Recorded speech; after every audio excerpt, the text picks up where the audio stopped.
Good morning and welcome to your weekend unboxing here on Gaming with ADHD, where today we're going to be taking a look at Wizard King's second edition from Columbia Games. Now, before we get started, I do want to say that I did receive this copy as a promotional item from Grant Daglish at Columbia Games. So I did not pay for this, but my views are going to be my own.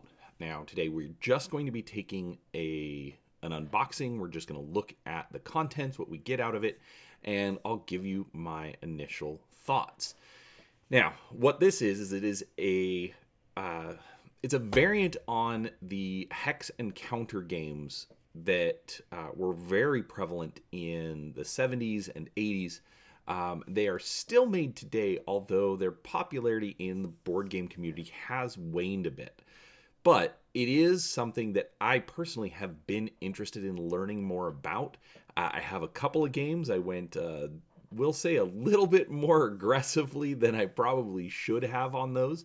But I think this is going to be an interesting starting point. But like I said, we're just going to start by taking a look at the content so you have an idea of what comes inside, and then I will come back and we'll do a review on it later.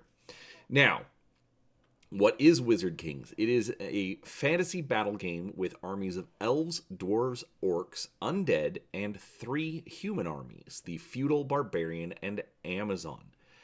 You actually get to customize your armies, and plays in about an hour, but we'll go from there.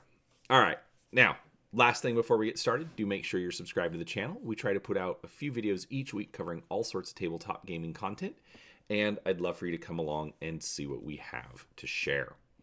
All right, so here we go. Here is our initial cover. One thing I will point out, if this does interest you, there is going to be a link in the description to Columbia Games where you can pick up this game yourself. Now, this is second edition, so there are older versions out there. Now, in this one, you can play with up to 7 players out of the box. The original edition did only support 2 players, so I'm kind of glad I got this one. It was designed by Grant and Tom Daglish, which I believe is his father. So then we have a list of contents.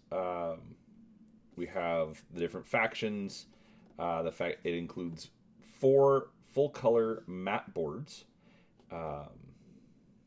And that's about it. One thing actually that I did learn about it while doing some research is that there are additional units that are available as expansions.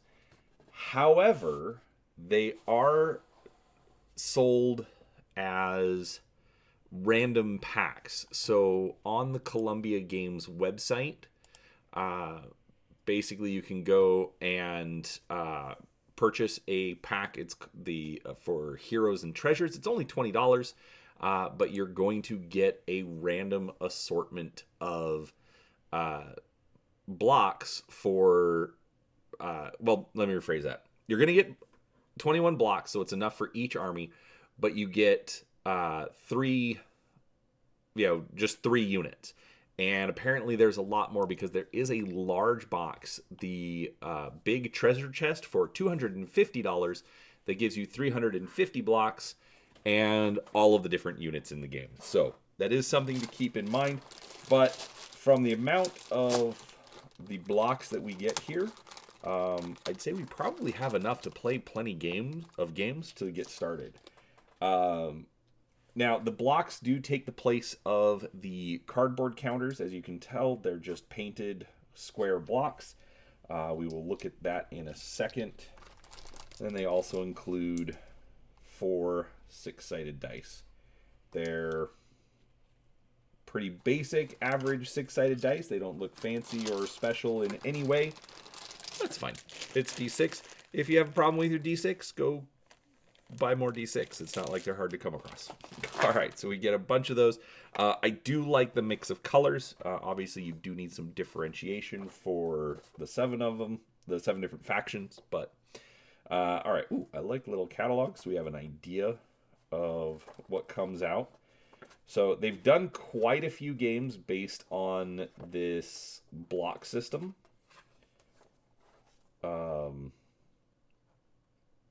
I have not tried any of them, but obviously they've got World War II and ancient or 19th century battles.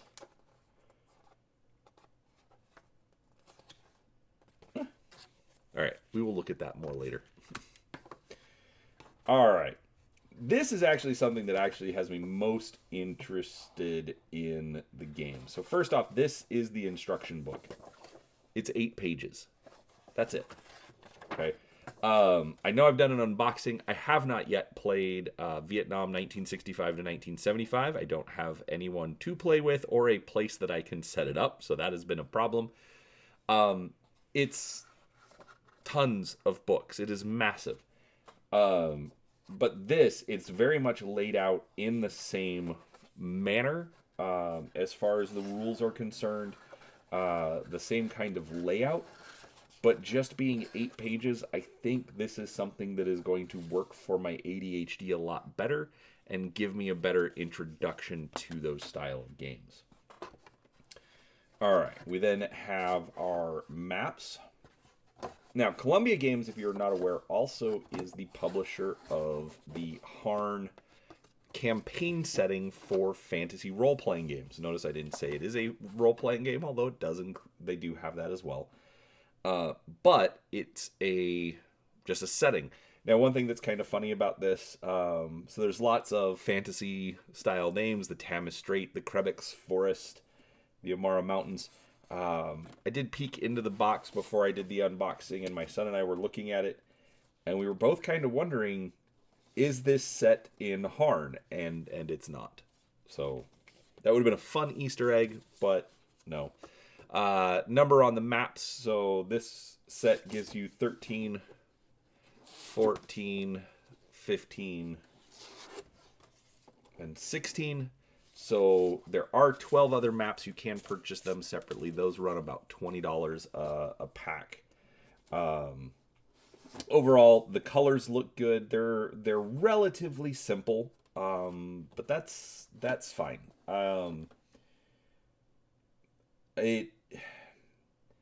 I've read some things where this can be used to support like a fantasy miniatures game as like the campaign system. So having just some simple maps is perfect for that. It doesn't need super detailed art. Just being able to see roads and bridges, that kind of stuff, that works just fine. But I like this. It kind of gives you that 80s and 90s feel. I think it originally released in 2000. So still, kind of the same kind of a feel. I like that. All right, anyways, that's enough of the map. So you get 4 of those. All right, you get your initial set of stickers for your blocks. So 4, 5, 6, 7, 8. So you've got 8 different stickers for each faction.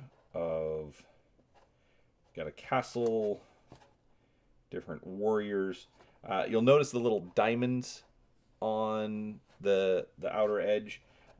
Basically, that's the strength or kind of hit points of the units. I know I need to learn a lot more about it. It's just something I have picked up before getting the game.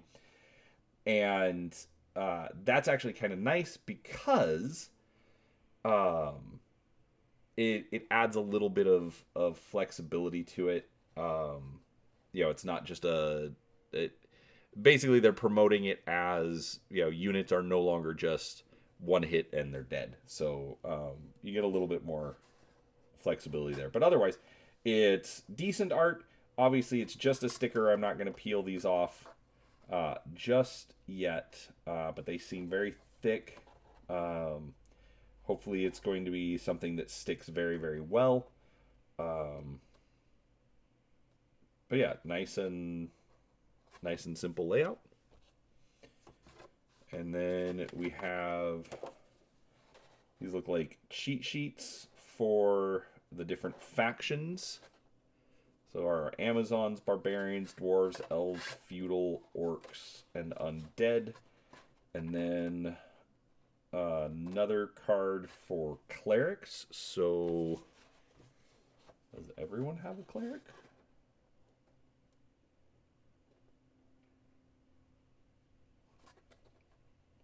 So a couple of factions have clerics.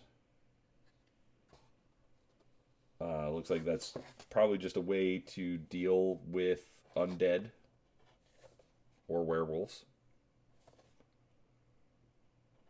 Anyhow, so yeah, so just a little bit of a reference, and then we have these tokens, which I have absolutely no idea what they are for. So, double-sided, so 1, 2, 5, and 10. Pretty simple. All right, and that's everything. So pretty simple. Honestly, like, that's one thing that I'm just kind of looking for lately, is games that are just a little simpler than some of the stuff that comes out. It's not that I have a problem with complicated games, but sometimes for my brain getting into them, it's a lot. I don't focus on reading rules as well anymore, and so just being able to keep it to 8 pages of rules and the associated components, I think there's going to be enough depth of strategy with the simplification of the rules that I'm going to really enjoy it. So hopefully I can get some games in this weekend. I will let you know. And if you are watching this prior to February 15th, 2024, join us on Thursday, and we're going to be speaking with Grant on Topics and Tangents to learn more about him and Columbia Games. Now, with that said, there is going to be a link to Columbia Games where you can pick up Wizard Kings yourself. There are also additional affiliate links to DriveThruRPG and Amazon if you choose to purchase things that way. That does help the channel, and I absolutely would appreciate it. But other than that, if you enjoyed the video, please do give it a like. If you're new here, please subscribe. And otherwise, thanks for watching, and we'll talk to you next time.